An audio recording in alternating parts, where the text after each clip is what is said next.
घने जंगल में दोपहर का समय है। हवा में पक्षियों की चहचहाट और सूखे पत्तों के गिरने की आवाज के अलावा कुछ भी सुनाई नहीं दे रहा है।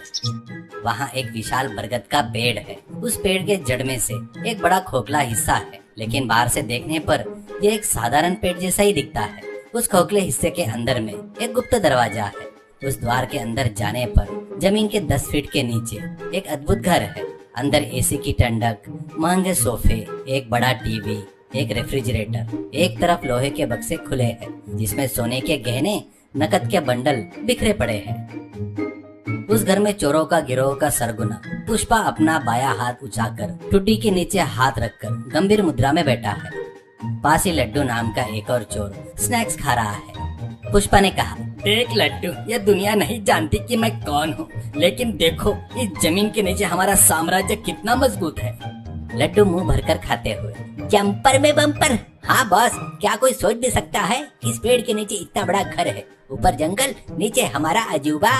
पुष्पा गर्व से हंसते हुए, पुष्पा मतलब नेशनल नहीं बाबू, इंटरनेशनल। झुकेगा नहीं साला। इस शहर में कभी भी चोरी हो, माल यहीं आना चाहिए, किसी को शक तक नहीं होगा। लड्डू ने फिर से कहा, जंपर में बम्पर। लेकिन बॉस, इतने सारे पैसे का हम क्या करेंगे? सब यहाँ ढेरों की शक्ल में पड़ा है। अगर कोई इसे देख ले तो उसकी आंखें फटी की फटी रह जाएगी। पुष्पा अपना कंधा झुकाते हुए, कौन देखेगा? इस जंगल में आने से ही लोग डरते हैं, फिर इस पेड़ के खोखले में घुसकर अंदर आने की हिम्मत किसमें होगी? हम यहाँ के राजा हैं। उसी जंगल में कुछ ही दूर पर रामू और सोमू नाम के 2 लकड़हारे काम कर रहे हैं। रामू बहुत शांत स्वभाव का और भगवान पर भरोसा रखने वाला व्यक्ति है। उसके गले में भगवान का एक छोटा सा लॉकेट भी है। सोमू हमेशा असंतुष्ट रहता है और सिर्फ पैसे के बारे में सोचता है। गर्मी बढ़ने के कारण उन्होंने थोड़ी देर आराम करने का फैसला किया। सोमू पसीना पोंछते हुए, ए रामू, दिन भर ऐसे मेहनत करने के बाद हमें सिर्फ 100 रुपए मिलते हैं। लकड़ियां काट काट कर मेरे हाथों में छाले पड़ गए हैं। क्या हम कभी करोड़पति बनेंगे? ऐसा कहा। रामू पेड़ के नीचे बैठते हुए, सोमू, भगवान ने हमें जो दिया है उसी में हमें संतुष्टि रहना चाहिए। मेहनत से कमाए गए पैसे 1 रुपए की खुशी करोड़ों में नहीं मिलती। सब उस भगवान की दया है। अगर भगवान दया करता तो अब तक हम महलों में होते। देखो वहाँ बरगद का पेड़ कितनी छाया दे रहा है। चलो थोड़ी देर वहाँ पर बैठते हैं। ऐसा कहा। दोनों चलते हुए उस रहस्यमय बरगद के पेड़ के पास पहुँचे। रामू ने पेड़ को देखकर नमस्कार किया, लेकिन सोमू ने पेड़ के खोखले हिस्से में गौर से देखा।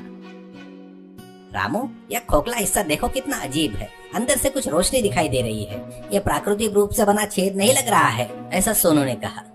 रामू रोकते हुए, नहीं सोमू, जंगल में ऐसी अजीब चीजें के चक्कर में नहीं पड़नी चाहिए। चलो हम घर चलते हैं। लेकिन सोमू ने बात नहीं मानी और अंदर झांका। उसे नीचे जाने वाली सीढ़ियां दिखाई दी। वो आश्चर्यचकित होकर अंदर चला गया। रामू भी डरते डरते उसके पीछे गया।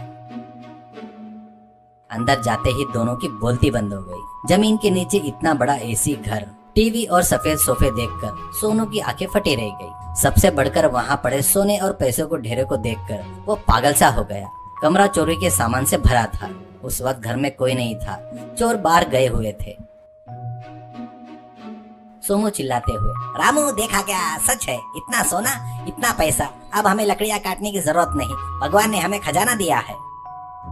रामू घबराकर, सोमू, यह भगवान का दिया खजाना नहीं, यह चोरी का माल लग रहा है। देखो इन गहने पर नाम लिखे हैं। ये किसी के चोरी का अड्डा है। हमें तुरंत यहाँ से चले जाना चाहिए।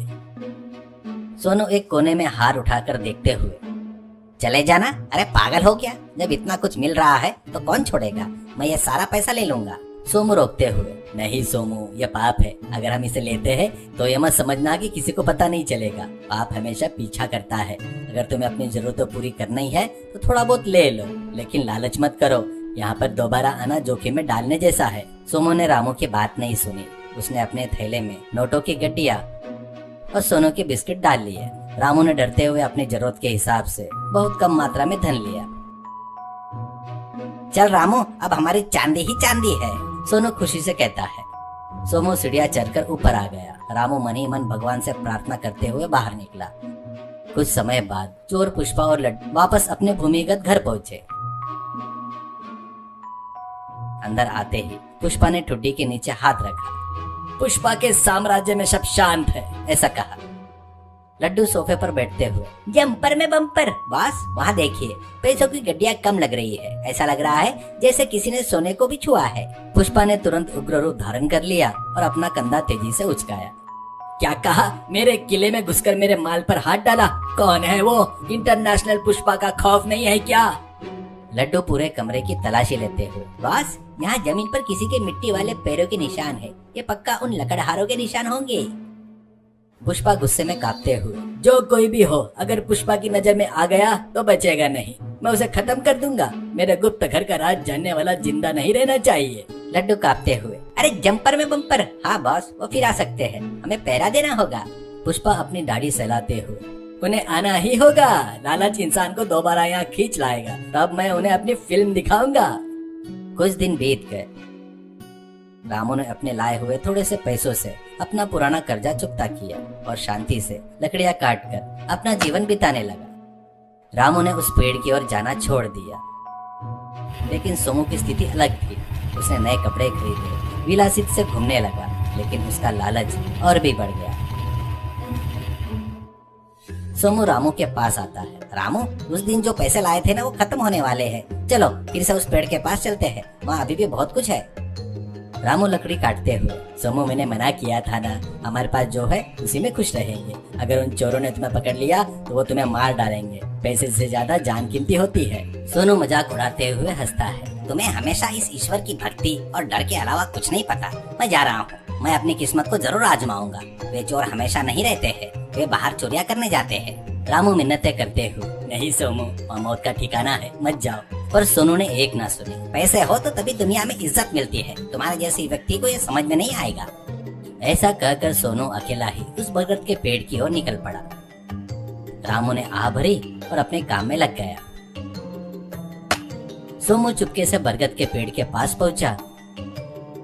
यह सुनिश्चित करने के बाद ही आसपास कोई नहीं है, धीरे से उस खोखले रास्ते में घुस गया। वह अंधेरी सीढ़ियां उतरकर अंडरग्राउंड हाउस में दाखिल हुआ। अंदर एसी की आवाज के अलावा कुछ सुनाई नहीं दे रहा था। सोमू लालच में सोने के बक्से के पास गया।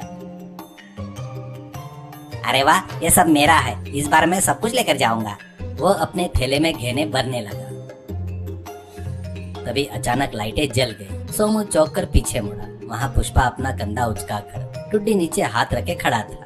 बगल में लड्डू बड़ी लाठी पकड़े था। पुष्पा ने गंभीर स्वर में कहा, पुष्पा मतलब नेशनल नहीं इंटरनेशनल है, झुकूंगा नहीं। मेरे ही घर में चोरी, तुम्हारी इतनी हिम्मत। सोमू कांपने लगा। साहब मुझे माफ कर दीजिए, मुझे पता नहीं था। पता नहीं था बाबू, तुम लालच में आए हो। तुम अकेले आए हो या तुम्हारा दोस्त भी साथ में है? सोमू डर से कांपते हुए नीचे गिर गया। मैं अकेला हूँ, मुझे छोड़ दीजिए। छोड़ने के लिए क्या ये घर बनाया है? अरे झुकेगा नहीं, अब मैं तुम्हें नर्क दिखाऊंगा। चोरों ने सोमू को एक कुर्सी से बांध दिया। लड्डू ने अपने फ्रिज में से ठंडा पानी की बोतल निकाली और पीते हुए कहा, जंपर में बम्पर। बॉस इसका क्या करे? अगर पुलिस के हवाले किया तो हमारा राज बाहर आ जाएगा, इसलिए इसे यहीं दफना देते हैं। सोमू रोते हुए, नहीं मालिक, मेरे घर वालों का क्या होगा? मैंने गलती की है, मुझे रामू की बात मान लेनी चाहिए थी। पुष्पा सोमू के करीब आता है। रामू कौन है? क्या वह भी उस दिन आया था? उसे भी पकड़ना होगा, लेकिन पहले तुम्हारा काम तमाम करूंगा मैं। पुष्पा ने एक चाकू निकाला और सोमू के चेहरे के पास रखा। सोनू ने आंखें बंद करके अपनी गलती को याद करने लगा। अंडरग्राउंड हाउस का माहौल बहुत तनावपूर्ण था। लड्डू ने कहा, बॉस जल्दी मत कीजिए, इसे पूछ लेते हैं कि इसने और कहाँ पैसा छुपाया है। पुष्पा गुस्से में, मुझे पैसों की जरूरत नहीं है। मेरे साम्राज्य में आया हुआ दुश्मन जिंदा नहीं रहना चाहिए, झुकेगा नहीं। तभी ऊपर से कोई जोरदार आवाज सुनाई दी। ऐसा लगा जैसा कोई दरवाजा तोड़ रहा है। दोनों चोर चौंक कर ऊपर देखने लगे।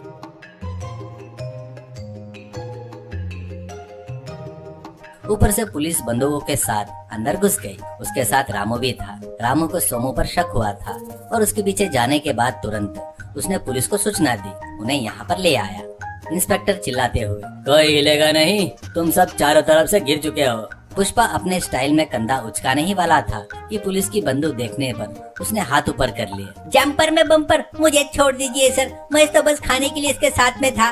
पुलिस ने पुष्पा और लड्डू को बंदी बना लिया। रामू तेजी से आया और सोमू की रस्सी खोल दी। सोमू ने रामू को पकड़ लिया और रोने लगा। मुझे माफ कर दे रामू, तुम्हारी बात न मानकर मैं लालच में आकर अपनी जान गंवाने ही वाला था। तुम मेरे रक्षक हो। रामू शांति से। सोमू अब तो समझ गए ना, गलत तरीके से आई दौलत हमेशा मुसीबत ही लाती है। ईश्वर ने तुम्हें बचा लिया है। इंस्पेक्टर रामू के पास आए। रामू, इस खतरनाक चोर गिरोह को पकड़ने में तुम्हारी मदद हम कभी नहीं भूलेंगे। सरकार ने तुम्हारे लिए नकद इनाम की घोषणा की है, ऐसा कहा। कुछ दिनों बाद जंगल में फिर से शांति छा गई। उस अंडरग्राउंड हाउस को पुलिस ने सील कर दिया।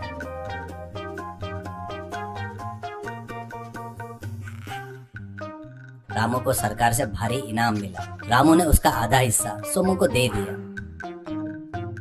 सोमू हैरान हो गया। रामू, ये तुम्हारी मेहनत है, तुम्हारी बहादुरी का इनाम है, तुम मुझे क्यों दे रहे हो? मैंने तो लालच में गलती की थी ना। रामू मुस्कुराते हुए, सोमू हम दोस्त हैं, तुमने अपनी गलती मान ली, यही सबसे बड़ा बदलाव है। इस पैसों से तुम अच्छा व्यापार करो, मेहनत से कमाओ, तब तुम्हें जो संतुष्टि मिलेगी ना वो अलग ही होगी। सोमू की आंखों में आंसू आ गए। वो पूरी तरह बदल गया था।